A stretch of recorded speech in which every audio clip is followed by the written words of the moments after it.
نحمده ونستعينه ونستغفره ونعوذ بالله من شرور أنفسنا وسيئات أعمالنا من يهده الله فلا مضل له ومن يضلل فلا هادي له وأشهد أن لا إله إلا الله وحده لا شريك له وأشهد أن محمدا عبده ورسوله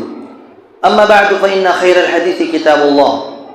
وخير الهدي هدي محمد صلى الله عليه وسلم وشر الأمور محدثاتها وكل محدثة بدعة وكل بدعة ضلالة وكل ضلالة في النار. قال الله تبارك وتعالى في القرآن المجيد والفرقان الحميد: أعوذ بالله السميع العليم من الشيطان الرجيم. بسم الله الرحمن الرحيم. قاف والقرآن المجيد بل عجبوا أن جاءهم منذر منهم فقال الكافرون هذا شيء عجيب أئذا متنا وكنا ترابا ذلك رجع بعيد. وقال تعالى في مقام آخر: اليوم أكملت لكم دينكم وأتممت عليكم نعمتي ورضيت لكم الإسلام دينا. وعن أم سلمة رضي الله عنها قالت: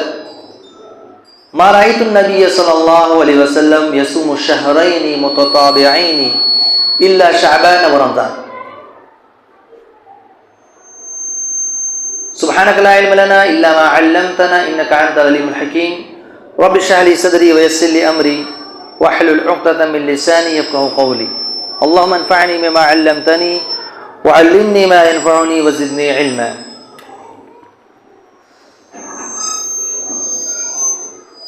سب سے پہلے حمد و ثنا، کبریائی، بڑائی، بزرگی، بالا ترین عزت و جلال لائق اور سزاوار ہے اللہ وحدہ لا شریک، خالق کائنات، مالک ارض و سما کے لیے، جس نے ہمیں اور آپ کو پیدا کیا اور ایک اہم مقصد کے تحت پیدا کیا، جیسا کہ سورہ زاریات میں اللہ نے وضاحت فرمائی: وما خلقت الجن والانس الا لیعبدون، کہ نہ میں نے جن اور انس کو محض اپنی عبادت کے لیے پیدا کیا. بعد درود و سلام نازل ہو احمد مصطفیٰ محمد مصطفیٰ صلی اللہ علیہ وسلم پر، کہ جنہیں رب العالمین نے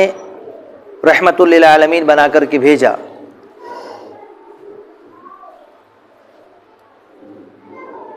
مختصر حمد و صلات کے بعد محترم حاضرین جمعہ، نوجوان دوستوں، بزرگوں، پیارے بچوں، جس مہینے سے ہم گزر رہے ہیں شعبان کا مہینہ ہے، اور اس کے فضائل کے سلسلے میں جو روایتیں پیارے نبی صلی اللہ علیہ وسلم کے فرامین جو ہمیں ملتے ہیں، اس سے اتنا معلوم ہوتا ہے کہ اللہ کے رسول صلی اللہ علیہ وسلم شعبان کے اس مہینے میں بکثرت روزہ رکھا کرتے تھے. جو روایت ابھی میں نے آپ کے سامنے پیش کی ہے، ام سلمہ رضی اللہ تعالی عنہ حدیث کی راویہ ہیں، بیان کرتی ہیں: ما رأیت النبی صلی اللہ علیہ وسلم یصوم الشہرین متتابعین الا شعبان و رمضان. میں نے کبھی بھی نبی کریم صلی اللہ علیہ وسلم کو مسلسل 2 مہینے کے روزے نہیں رکھتے دیکھا سوائے شعبان اور رمضان کے. اور انہوں نے یہ اس لیے کہا کہ شعبان میں اللہ کے رسول صلی اللہ علیہ وسلم بکثرت روزہ رکھتے تھے، بلکہ بعض روایات میں اس طرح ہے، ازواج مطہرات بیان کرتی ہیں اللہ کے رسول صلی اللہ علیہ وسلم شعبان کے مہینے میں روزہ رکھتے تھے. تو ایسا ہم سمجھتے تھے یا ایسا معلوم ہوتا تھا کہ اب اللہ کے رسول صلی اللہ علیہ وسلم روزہ نہیں چھوڑنے والے اور رکھنے والے ہیں، مسلسل روزہ رکھتے تھے. اور کبھی کبھی اللہ کے رسول صلی اللہ علیہ وسلم روزے نہیں رکھتے تھے، تو اب ہمیں ایسا محسوس ہوتا تھا کہ اب اللہ کے رسول صلی اللہ علیہ وسلم روزہ نہیں رکھیں گے، تو گویا کہ اللہ کے رسول صلی اللہ علیہ وسلم اس مہینے میں بکثرت روزہ رکھا کرتے تھے، اور یہی ایک عمل ہے جو اس مہینے میں ثابت ہے، جس کی فضیلت ہے۔ اللہ کے رسول صلی اللہ علیہ وسلم کے طریقے پر چلتے ہوئے، سنت کو اختیار کرتے ہوئے اگر کوئی شخص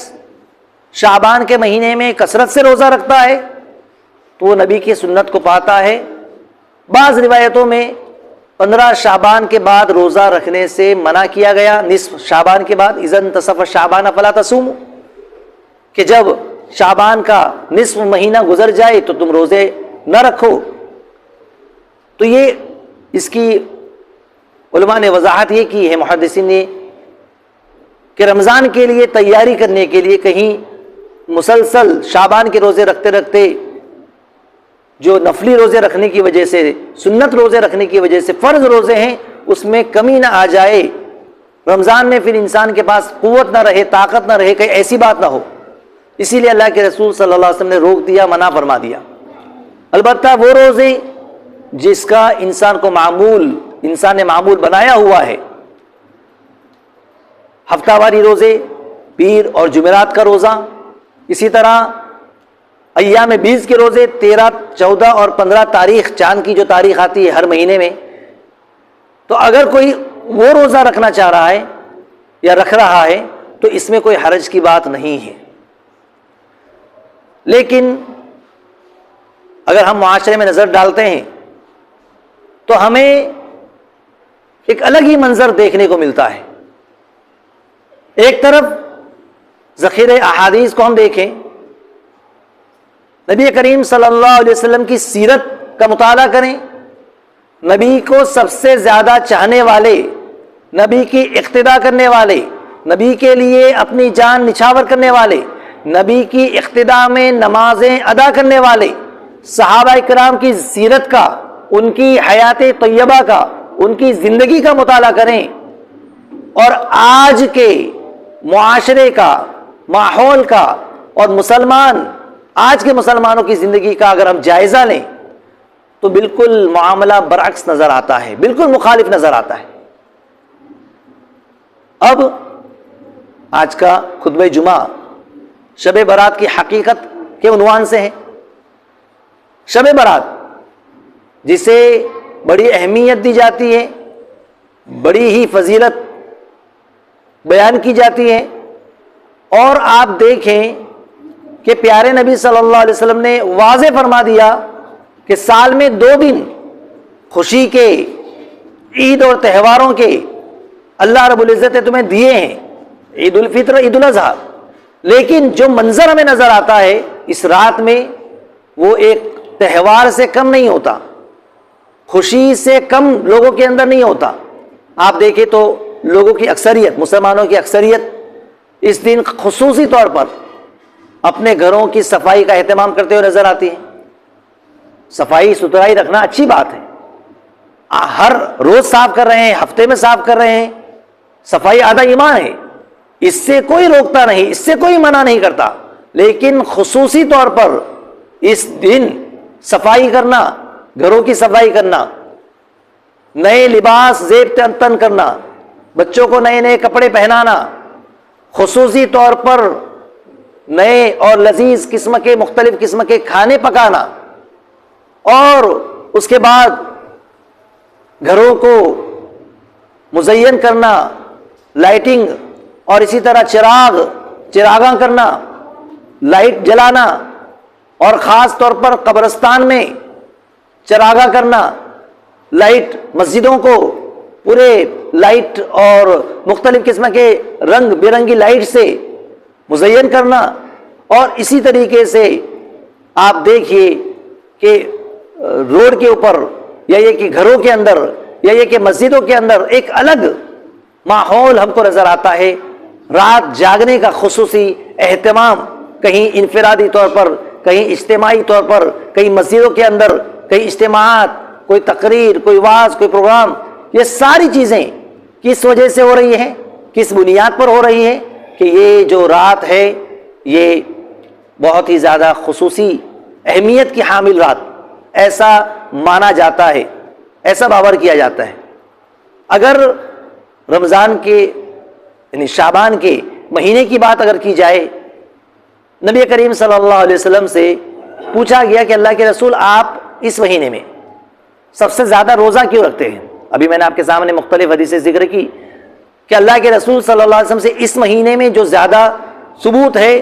جو چیزیں ثابت ہے، وہ اللہ کے رسول صلی اللہ علیہ وسلم اس مہینے کے روزے رکھا کرتے تھے، کثرت سے رکھا کرتے تھے، زیادہ رکھا کرتے تھے۔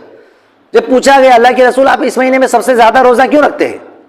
آپ نے کیا فرمایا؟ ذاک شہر، یہ وہ مہینہ ہے جس میں لوگ غفلت کا شکار ہو جاتے ہیں۔ ایک مہینہ جس میں لوگ غفلت کا شکار ہو جاتے ہیں وہ ہے رجب اور رمضان کے بیچ کا مہینہ یعنی شعبان کا مہینہ، اور یہ وہ مہینہ ہے جس میں اعمال کو اٹھایا جاتا ہے اللہ کے پاس، اور میں چاہتا ہوں کہ جب میرے عمل اٹھائے جائیں تو اس وقت میں روزے سے ہوں۔ یہ فضیلت اللہ کے رسول صلی اللہ علیہ وسلم نے روزہ رکھنے کا سبب اور وجہ کہ ایک طرف لوگ غفلت کے شکار ہیں، میں چاہتا ہوں کہ میں روزے سے رہوں، اعمال اللہ کے پاس اٹھائے جاتے ہیں، میں چاہتا ہوں میرے اعمال اٹھائے جائیں تو میں روزے سے رہوں۔ اب آپ دیکھیے روزہ رکھنا فضیلت کی بات ہے، لیکن پورے مہینے کا روزہ نہیں رکھا جاتا۔ جو لوگ روزہ رکھتے ہیں وہ آپ دیکھیے خصوصی طور پر صرف ایک ہی روزہ ہمیں رکھتے ہوئے وہ نظر آئیں گے، ایک رات خصوصی طور پر یعنی 15 تاریخ کی رات شعبان کی، اس میں جاگتے ہوئے عبادت کرتے ہوئے نظر آئیں گے، پھر اس کے بعد جو 15 تاریخ کا جو روزہ ہے وہ رکھتے ہوئے نظر آئیں گے۔ اس سلسلے میں روایتیں ملتی ہیں، بعض روایتیں ہیں لیکن انتہائی ضعیف، بلکہ بعض نے موضوع اور من گھڑت تک کہا ہے کہ شعبان کی 15 تاریخ کا یہ جو روزہ ہے اس میں کہا گیا کہ قوموا لیلہا وصوموا نہارہا، کہ اس کی رات کا قیام کرو اور اس کے دن کا روزہ رکھو۔ یہ روایت ضعیف بلکہ موضوع اور من گھڑت روایت ہے۔ ایسی موضوع اور من گھڑت کئی روایتوں کو جمع کر کے مختلف قسم کی عبادتوں کو اور مختلف قسم کے جو ہے اذکار یا طریقے یا نماز یا روزے ایجاد کی گئی، جس کا ثبوت اللہ کے رسول صلی اللہ علیہ وسلم کے زمانے میں نہیں تھا۔ اب آپ دیکھیے شب برات، اس میں کئی اعمال ایسے ہیں جس کا تعلق عقیدے سے ہے۔ ابھی جو میں نے آپ کے سامنے ذکر کیا کہ نئے کپڑے زیبتن کیے جاتے ہیں، مختلف قسم کے نئے نئے کھانے پکائے جاتے ہیں، رکھا جاتا ہے سب بنا کر کے، ان کا ماننا اور ان کا عقیدہ یہ ہے کہ اس رات میں روحیں آتی ہیں، روحوں کی عید بھی کہا جاتا ہے، شب برات کو روحوں کی عید کہا جاتا ہے۔ اس رات روحیں گھروں میں آتی ہے اور اپنی پسند کی غذا وہ لوگ کھاتے ہیں، یہ عقیدہ رکھا جاتا ہے، جبکہ اس کا کوئی ثبوت نہیں ہے۔ یہ عقیدہ ہندوانہ عقیدہ، غیر مسلمین کا عقیدہ، مشرکین کا عقیدہ مسلمانوں نے اختیار کیا ہوا ہے کہ اگر شعبان سے پہلے کسی کا انتقال ہو گیا تو شعبان کی رات آنے تک اس کی روحیں بھٹکتی ہیں، روحوں میں نہیں ملتی، اور اس رات خصوصی طور پر جب اس طرح کا کوئی عمل کیا جائے یا ختم پڑھا جائے یا اس طرح کا کوئی عمل کیا جائے کھانے وغیرہ کے اوپر، تو تب جا کر کے اس کی روح دیگر روحوں کے ساتھ مل جاتی ہے۔ یہ عقیدہ انتہائی زیادہ جو ہے غیر مسلمین کا اور مشرکین کا عقیدہ ہے، لہذا ایک مسلمان کو اس طرح کے بد عقیدگی سے بچنا چاہیے۔ ایک مرتبہ جس کا انتقال ہو گیا، روح قبض ہو گئی، اللہ رب العزت اسے یا تو سجین میں یا علیین میں ان کے اعمال کے اعتبار سے وہ چلی جاتی ہیں، وہ ان کو جو عذاب قبر ہے وہ دیا جاتا ہے، ان کے عذاب یا پھر نعمتوں میں قبر میں، لیکن یہ عقیدہ رکھنا کہ وہ دنیا میں ہی بھٹک رہی ہے ادھر ادھر، یا جیسے کہ غیر مسلمین کا عقیدہ ہے کہ انسان جب اس کی روح نکل جاتی ہے تو اس کے بعد اس کے اعمال کے اعتبار سے دنیا میں اس کے ایک نہیں 2 3 جنم 7 جنم اس طریقے سے وہ لوگ مانتے ہیں. پھر اس کے بعد اعمال کے اعتبار سے وہ دوسرا جو جنم لیتا ہے یا تو جانور بنتا ہے یا پھر جو ہے اگر اچھا عمل کیا ہے تو کچھ بڑا بادشاہ یا اس طرح بنتا ہے. تو یہ جو عقیدہ ان کا ہے روحوں کے بھٹکنے کا، یہ عقیدہ مسلمان اس مہینے میں شعبان کے مہینے میں 15 تاریخ کے دن مانتے ہیں. اسی طرح آپ دیکھیے کہ آتش بازی کی جاتی ہے، خوشی کا اظہار کیا جاتا ہے، قبرستان خصوصی طور پر جانے کا اہتمام کیا جاتا ہے. قبرستان جانے میں قباحت نہیں ہے. قبرستان اگر ہم عام دنوں میں جا رہے ہیں، اس پر ابھارا گیا ہے، رغبت دلائی گئی ہے. اللہ کے رسول صلی اللہ علیہ وسلم نے فرمایا کہ کنت نہیتکم عن زیارت القبور فزوروها فإنها تذکر الآخرہ فإنها تذکر الموت. میں نے تمہیں پہلے قبرستان کی زیارت سے روکا تھا، منع کیا تھا، لہٰذا اب تم قبرستان کی زیارت کرو، تمہارا عقیدہ مضبوط ہو گیا، تم پکے مسلمان ہو گئے. لہٰذا یہ قبرستان کی زیارت کا مقصد یہ بیان کیا گیا تاکہ اس سے موت کو یاد کرو، آخرت یاد آئے. لیکن جس طریقے سے چمچماتے ہوئے اور لائٹنگ کے ساتھ اور جس طریقے سے اختلاط مرد و زن ہم دیکھ رہے ہیں، اس سے موت کی یاد کس کو آئے گی؟ چادریں چڑھانا، مردوں کے لیے جو ہے ان کی پسند کی چیزیں لے کر کے جانا. آپ دیکھیے گزشتہ سال کا ویڈیو وائرل ہوا تھا، کئی لوگ ایسی قبروں کے اندر جو ہے قبروں کے اوپر مٹھائی اور قبروں کے اوپر مختلف قسم کے میوے اور پھل اور فروٹ پورا سجا دیا ہے دسترخوان قبرستان کے پاس ہی. آپ نے دیکھا ہوگا. اور کس طریقے سے یہ عقیدہ ہے کہ یہ ساری روح جو ہے یہ کھانے کے لیے آتی ہے. بلکہ بعض لوگ تو حد یہاں تک کر دیتے ہیں کہ اگر ان کے بزرگ جس کا انتقال ہوا اگر دنیا میں انہیں سگریٹ یا بیڑی یا حکا یا تمباکو یا اس طریقے سے چیزیں پسند تھی تو وہ بھی وہاں رکھ دیتے. نعوذ باللہ. یہ عقیدہ ہو رہا ہے. یہ جہالت کا یہ انتہا ہے جہالت کی. تو اس طرح کی چیزیں اسلام کیا ہمیں اس کی اجازت دیتا ہے؟ تو ایک طرف تہوار کے طور پر اسے جو ہم بنا رہے ہیں یا مسلمانوں کی اکثریت، اس سے باز آنے کی ضرورت ہے، اس سے رکنے کی ضرورت ہے. شب برات میں قبرستان پر جانے کے لیے جو دلیل دی جاتی ہے وہ عام طور پر ایک واقعہ جو حدیث کے اندر مذکور ہے، یہ بیان کیا جاتا ہے کہ اللہ کے رسول صلی اللہ علیہ وسلم اس رات بقیع الغرقد گئے، بقیع قبرستان گئے اور اہل بقیع کے لیے اللہ کے رسول صلی اللہ علیہ وسلم نے مغفرت کی دعا مانگی. یہ ایک طویل قصہ ہے، طویل واقعہ ہے. اس میں شعبان کی 15 تاریخ کا تذکرہ ہے اور اسی لیے اسے شد و مت کے ساتھ بیان بھی کیا جاتا ہے اور قبرستان میں جو جو چیزیں ہو رہی ہے اس کی دلیل یہی دی جاتی ہے. جبکہ آپ دیکھیے کہ یہ واقعہ بعینہ ہی واقعہ طویل ہے.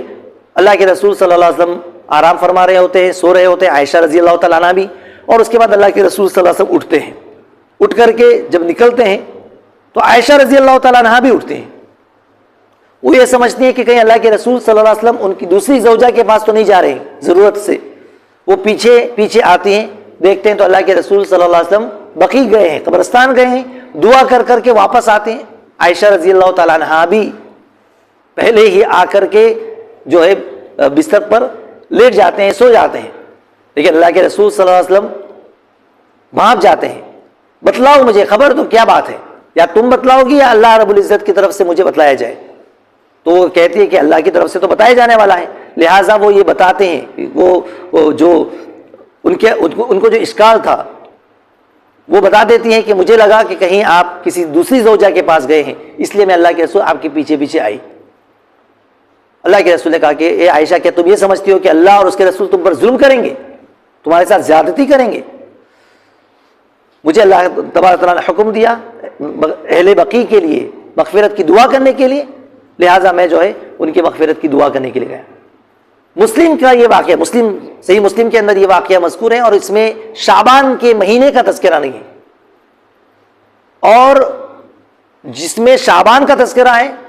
اس روایت کے اندر ضعف ہے، وہ روایت ضعیف ہے. اگر اس کو صحیح بھی مان لیا جائے کہ شعبان کے اندر یہ واقعہ پیش آیا، تو اس سے یہ کہاں ثابت ہوتا ہے کہ جو فی الحال